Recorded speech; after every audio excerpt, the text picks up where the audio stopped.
directeur des systèmes d'information à temps partagé. Alors, avant de commencer et vous expliquer ce que c'est, j'ai une question à vous poser.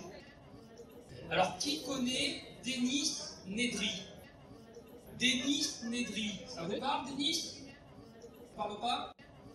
C'est un informaticien, Denis. Denis, vous le connaissez tous. Peut-être son nom ne vous dit rien, mais vous l'avez certainement déjà vu. Il apparaît dans un film. C'est un personnage de fiction. Un film des années 90. Si je vous dis Jurassic Park. Spielberg, si Jurassic je vous dis dinosaure, Jurassic Park. Jurassic Park, exact, oui. Vous voyez maintenant? Denis, c'est l'informaticien dans Jurassic Park qui vole les embryons de dinosaures, et puis en partant, en s'échappant, il bloque tout le système.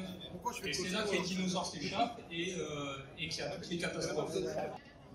Limite, on est bien content qu'il se fasse dévorer. Alors pourquoi je vous parle de Denis? Eh bien, tout simplement, c'est à chaque fois que je vois une actualité qui parle d'informatique dans la presse, ça parle d'une panne, il y a tellement peu d'informations sur l'origine de la panne que j'en viens à imaginer ce qui s'est passé. J'essaye de deviner comment ça s'est passé et surtout qui est à l'origine de la panne. Et qui est à l'origine de la panne? Alors oui, je pense effectivement à lui. Mais surtout, c'est l'image des Denis qui me vient à l'esprit. Et donc la dernière actualité en date sur une panne informatique, c'est celle d'EasyJet. Vous avez suivi? Donc 200 vols annulés à cause d'un problème informatique. Donc ils ont bien choisi leur moment puisque c'est tombé la veille du week-end de l'Ascension. Juste un week-end de 4 jours. Donc 200 vols annulés à cause d'un problème informatique. Alors qu'on soit bien d'accord, hein, c'est pas l'informatique qui fait voler les avions. Les appareils étaient là, les équipages étaient là, les pilotes étaient là, et pourtant, les appareils sont restés coupés au sol. Alors pourquoi je vous dis ça? Ça montre bien l'importance que l'informatique a prise aujourd'hui au sein des entreprises. Même si ça ne fait pas partie de votre cœur de métier, votre informatique est indispensable. Et si c'est en panne, ça peut avoir des conséquences graves sur votre entreprise. Alors grave comment? Eh bien, je vous pose la question. Qui maintenant a envie de prendre son prochain billet d'avion chez EasyJet? Alors, tout ça pour dire quoi? Eh bien, que ce soit dans Jurassic Park ou dans le cas d'EasyJet, ce qu'il faut retenir, c'est que les entreprises attendent de leur informatique toujours la même chose. Quelle que soit la période, quels que soient les technos, on attend tous la même chose de l'informatique. Et qu'est-ce qu'on attend? 1. Que ça fonctionne. 2. Que ça fonctionne bien. 3. Que ça fonctionne de nouveau et rapidement quand ça ne fonctionne plus. Et dans votre entreprise, les attentes de vos utilisateurs se résument à ça. Que ça fonctionne bien tout le temps. Et pour ça, évidemment, l'entreprise va désigner un responsable qui va devoir prendre soin de votre système d'information.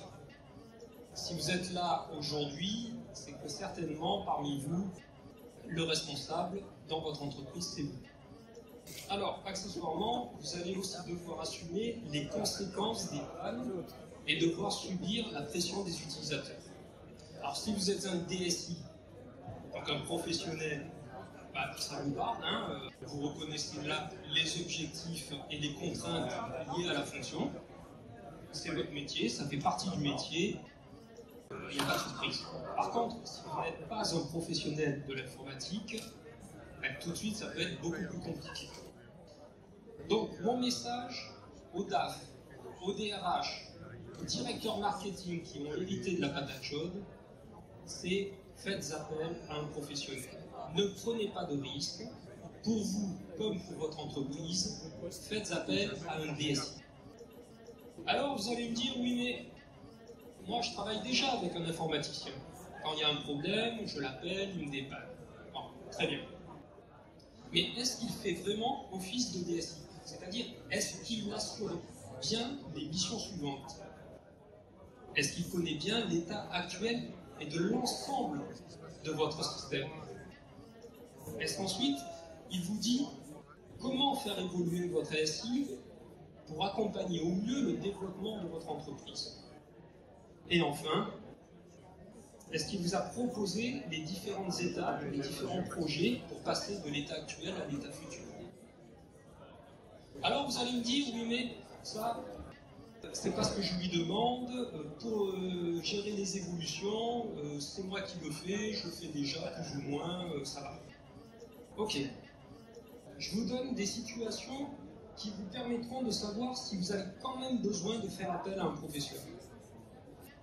Si votre armoire de brassage vous ferme toujours, si vous avez des équipements, vous ne savez plus trop à quoi ils servent, si vous avez des applications qui ont plus de 5 ans, si vous trouvez que tout votre système informatique vous coûte trop cher, si vous avez un doute sur les conseils de certains de vos prestataires, et enfin, si vous avez acheté une solution logicielle ou matérielle, mais que, au final, vous sentez que vous n'utilisez qu'une partie du potentiel. Et enfin et surtout, si vous trouvez que vous commencez à passer plus de temps à faire de l'informatique qu'à faire votre métier, à ce moment-là, faites appel à un DSI. Alors vous allez me dire, oui, je veux bien faire appel à un DSI, mais un DSI, ça a un coût. 100 à 150 000 euros par an, c'est pas possible pour mon entreprise. C'est vrai, ça a un coût. Et ça, c'est sans compter la partie recrutement. La solution, le DSI à temps partagé. Le DSI à temps partagé, c'est la solution pour les entreprises qui n'ont pas encore les moyens ou pas encore le besoin d'avoir un DSI à temps plein.